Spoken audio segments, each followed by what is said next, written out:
வணக்கம். Hi friends. நேற்று நெல்லிக்காய் வீடியோ போட்டது நிறையா பெரியவங்க பார்த்துட்டு வாழ்த்துக்கள் சொல்லியிருக்காங்கன்னு சார் சொன்னாங்க. உங்களுக்குலாம் ரொம்ப நன்றி. இலையிலேயே பெரிய வாழையில் இன்றைக்கி நம்ம பார்க்க போகிறது கருவேப்பிலை. அம்மா அப்பா நமக்கு சமைக்கும்போது நம்ம குழந்தைகள்லாம் சத்தாக இருக்கணும்னு கருவேப்பிலை கொஞ்சம் போடுறாங்க. ஆனால் நம்ம சாப்பிடும்போது வேலையாக கருவேப்பிலை எடுத்து வெளியில் போட்டுறோம். அதை சாப்பிட்டா தான் நம்மளுக்கு ரொம்ப தெம்பு.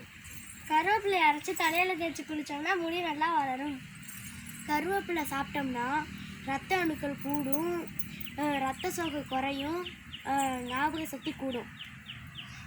கருவேப்பிலை என்னதான் சின்னமாக இருந்தாலும் ரொம்ப சத்து மிச்சது. எறும்பு எப்படி சின்னதாக இருக்குது, ஆனால் எவ்வளோ பெரிய பொருட்கள்லாம் தூக்கிட்டு போகுது.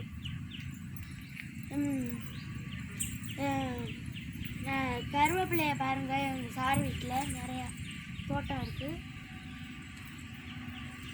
எல்லார் வீட்லேயும் கருவேப்பிலை வளங்க.